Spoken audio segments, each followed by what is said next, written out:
Jamaah sekalian yang sama berbahagia, ada seseorang datang bertanya kepada seorang ulama.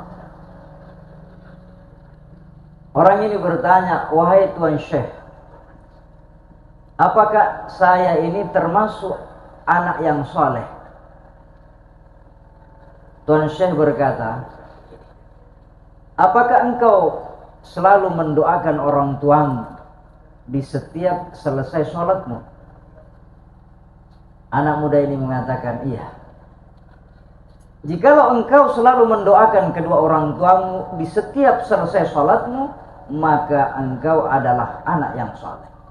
Sebagaimana kata hadis Nabi, awwaladun salihun yad'ulah, atau anak yang soleh yang mendoakan kedua orang tuanya.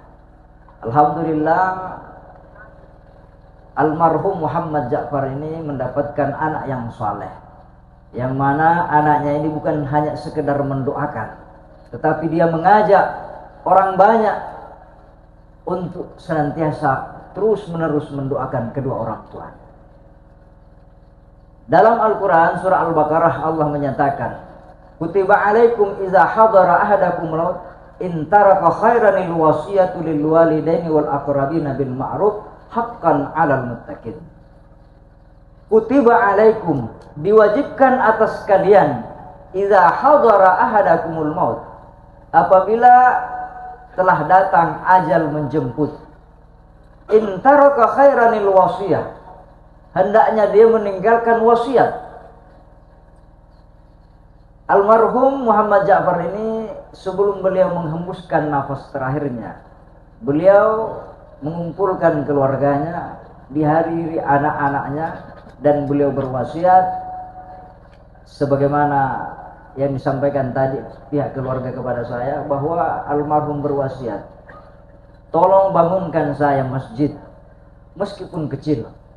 Kalau tidak mampu, bangunkan saya musalla meskipun kecil." Maka pada hari ini kita menyaksikan bersama tadi acara demi acara penyerahan kunci. Maka wasiat dari almarhum ini telah ditunaikan oleh anak-anaknya, keluarga-keluarganya. Maka kita mendoakan mudah-mudahan masjid yang dibangun ini menjadi ladang amal jariah sampai ila yaumil qiyamah. Jamaah sekalian yang sama berbahagia, dan bertepatan pula pada hari ini atau saat ini kita berada di bulan Rajab. Rajab, kata Rasulullah SAW, Rajabun syahrullah. Rajab itu bulannya Allah. Wa Sya'banu, bulan depan bulan Sya'ban, syahri, bulanku, kata Rasulullah. Wa Ramadanu syahru ummati, Ramadan itu bulannya umatku. Di bulan Rajab ini kita menanam. Di bulan Sya'ban kita menyiram. Di bulan Ramadan kita memanen. Maka ada namanya puasa Rajab.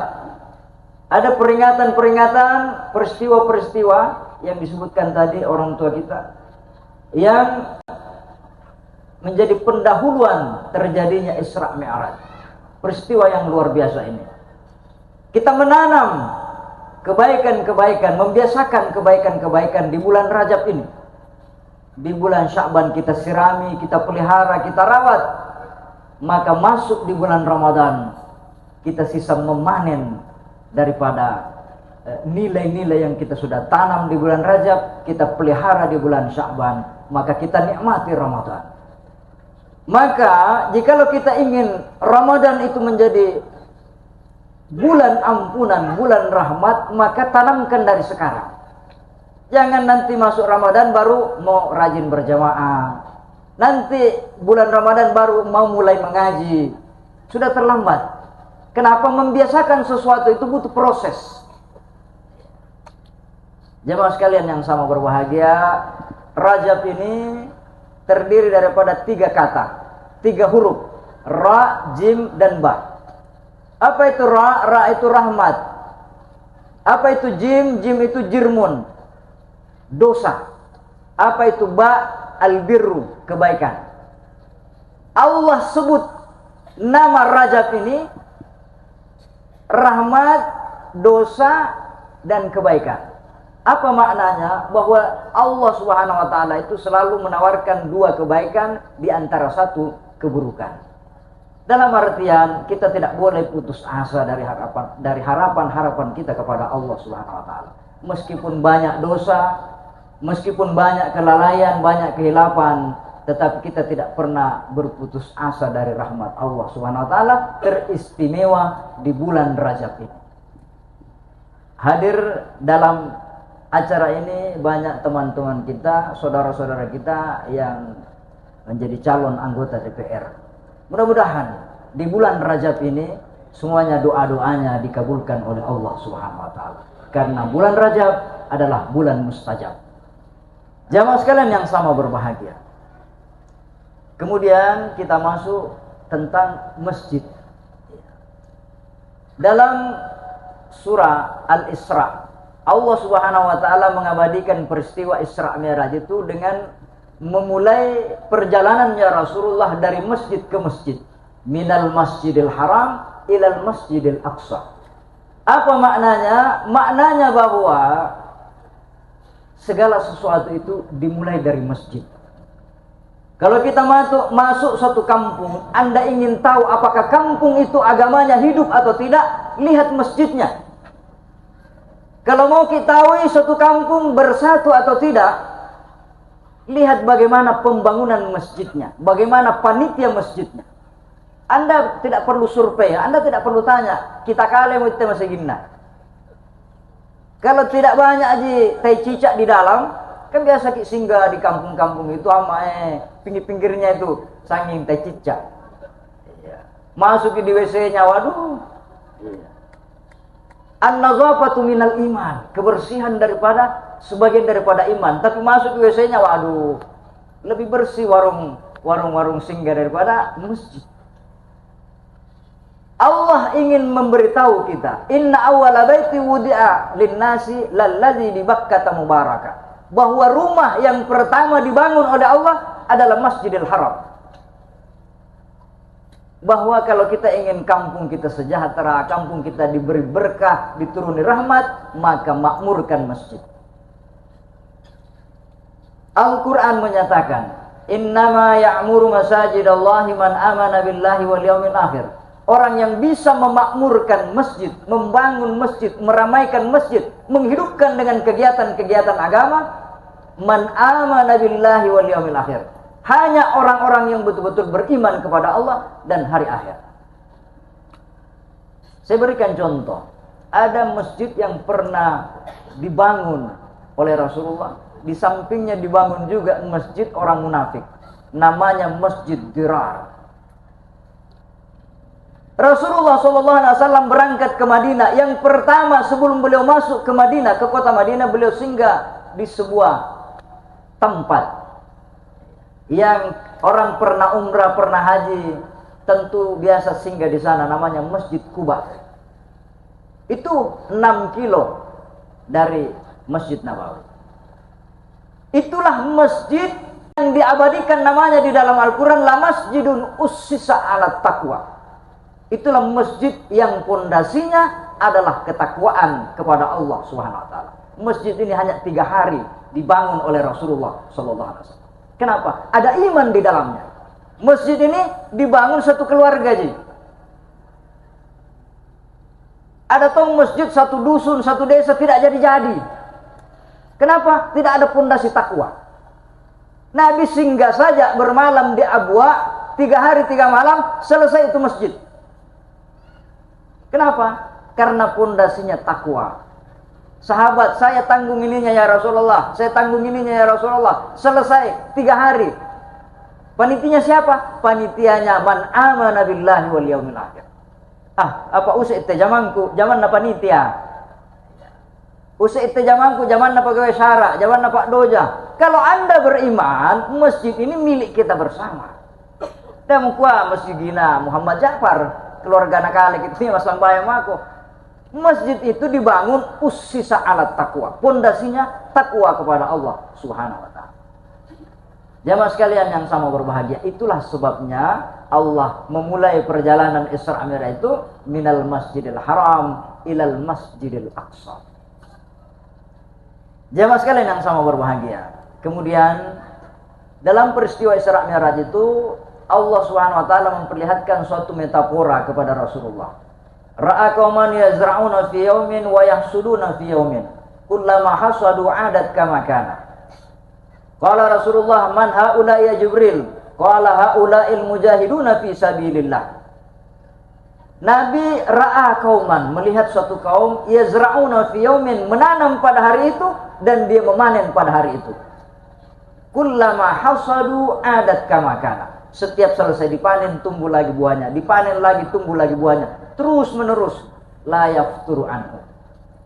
Maka bertanya Rasulullah, ya Jibril, man haula? Ini perumpamaan apa ini mereka ini? Qala haula'il mujahiduna fi sabilillah. Inilah perumpamaan orang-orang yang berjuang di jalan Allah.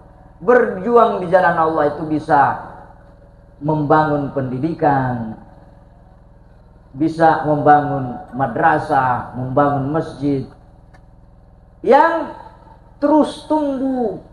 Kebaikan-kebaikan itu tidak ada putusnya. Selama masjid ini ditempati beribadah, maka dia mujahiduna fi sabilillah, dia tudha'afu lahumul hasanatu bi 700 dhifin ila ghairi hisab. Akan dilipat gandakan 700 kali lipat, dilipat gandakan sampai tidak bisa dihitung berapa banyak lipat ganda daripada pahala yang sudah ditanam. Itu yang diperlihatkan kepada Rasulullah sallallahu alaihi wasallam. Jamaah sekalian yang sama berbahagia. Berbicara masalah masjid, seorang sahabat Nabi bernama Qatadah. Apa kata Qatadah radhiyallahu an? Maka lil mu'mini ayyura illa fi salasati mawatina. Seorang mukmin tidak pantas kecuali dia terlihat di 3 tempat. Kita sebagai orang mukmin paling tidak kita berada di 3 tempat ini. Kalau selain 3 tempat ini berarti nilai keimanan kita, nilai kemukminan kita itu berkurang. Apa kata Qatadah radhiyallahu an? Beliau berkata, mawatinu masjidun ya'muruhu, masjid di mana dia memakmurkan masjid itu. Yang kedua, wa baitun yasturuhu, dia berada di rumahnya untuk beristirahat. Kemudian wahajatun la ba'sa biha, dan urusan-urusan yang tidak bisa tidak, kepentingan atau kewajiban atau pekerjaan. Seorang mukmin selalu berada, kalau dia tidak di masjid berarti di rumahnya. Kalau dia tidak di rumahnya berarti dia punya urusan dalam pekerjaannya, dalam keluarganya. Kalau ditanya mbok kianu, ayo deh kunsang itu mau mampakale gitu ya salah palampana.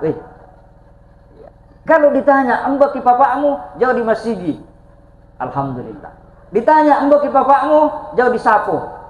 Ditanya lagi, mbok ki bapakmu mampa maku mapanen sawi, mampa maku mapak guru, maku membuka tokona. Orang mukmin minimal di 3 tempat ini. Kalau di tempat keempat, mbok ki bapakmu mampa maku maceki, hiburan. Mbok ki bapakmu mampa maku mabulu tangkis, hiburan. Jamaah sekalian yang sama berbahagia, itu kata Qatadah radhiyallahu anhu. Kenapa orang mukmin dia memakmurkan masjid? Karena kata Rasulullah SAW, al-munafiqu fil masjidi kat-tayri fil qabsi. Orang munafik itu kalau dia masuk masjid seperti burung dalam sangkar. Kat-tayri fil qabsi.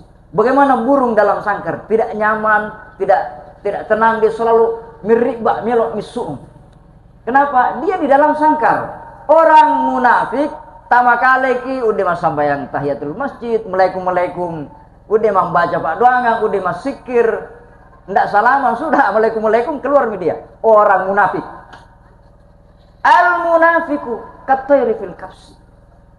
Magas-agasan pun nak matama masjid. Assalamualaikum pak iPhone di motorna. Masih kamu ya? Kenapa? Seperti burung dalam sangkar. Tidak ada rasa nyaman berasyik-asyik dengan Allah Subhanahu wa ta'ala.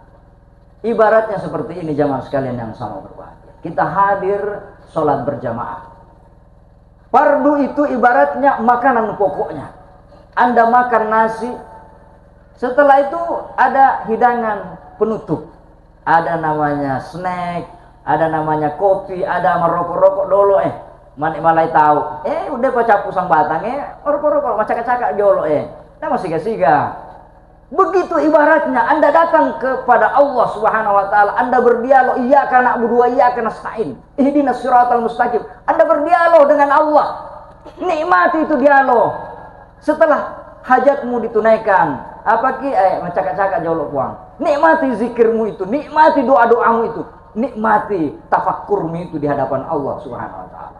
Al-mu'minu kas-samaki fil ma'i. Orang mukmin di dalam masjid seperti ikan di dalam air. Bagaimana ikan di dalam air? Tenang, nyaman. Jangan seperti burung di dalam sangkar. Yang terakhir jamaah sekalian yang sama berbahagia, ada pesannya Rasulullah SAW bahwa orang mukmin itu berada di 3 benteng. Ada 3 benteng yang harus kita selalu berada di dalamnya. Yuqalu husunul mu'mini salasatun. Bentengnya orang mukmin itu ada 3. Al-masjidu. Benteng yang pertama agar kita tidak terperosok dalam maksiat, agar kita tidak lalai dari Allah, hendaknya senantiasa berada di masjid. Itulah benteng yang pertama. Benteng yang kedua zikrullah. Senantiasa pengaran, senantiasa berzikir mengingat Allah Subhanahu wa taala. Benteng yang kedua. Benteng yang ketiga adalah Al-Qur'an. Al-Qur'an. Senantiasa mengaji, pagi mengaji, malam mengaji, subuh mengaji lagi. Itu benteng. Apa kata beliau? Idza kana fi wahidin min zalika. Jikalau seorang mukmin berada di masjid, atau dia berada dalam zikir kepada Allah, atau dia berada dalam bacaan-bacaan Al-Qur'annya, maka syaitan fahuwa fi hisnin minasyaitan. Dia berada dalam benteng penjagaan sehingga syaitan tidak mampu menjerumuskannya ke dalam maksiat. Adakah orang bermaksiat dalam masjid? Ya, dan Tobanggi itu kan hanya orang-orang yang sudah melampaui batas. Sering biasa kita lihat ada celengan hilang, dibuka CCTV, woi aman lagi ngisi dan itu dapat. Iya, celengan masjid hilang, sama celengannya Pak, bukan isinya saja, sama celengannya nak bawa pergi. Ngisi dan itu dapat. Padahal sudah disampaikan al-masjidu husunul mu'min. Masjid itu bentengnya orang mukmin. Kalau kau di dalam masjid, insya Allah tidak ada pikiran-pikiran mau bermaksiat. Begitu juga orang-orang dulu kita. Senjok astagfirullah, la ilaha illallah, hamma. Itu zikir supaya teringat dia. Astagfirullah. Tika lupa tahu lihat.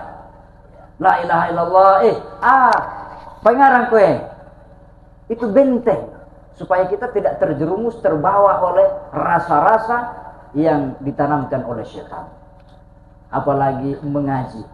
Mengaji itu jamaah sekalian yang sama berbahagia tidak susah. Ada orang tua, ayah udek ya aku lancar mengaji. Membaca kul huwallah itu mengaji juga. Dan saya yakin tidak ada orang yang tidak hafal kul huwallah. Kalau dia tidak hafal kul huwallah berarti tidak pernah sholat tarawih. Akik dia hafal rakaat pertama, rakaat kedua kul huwallah, rakaat kedua lagi kul huwallah, semata kul huwallah ya.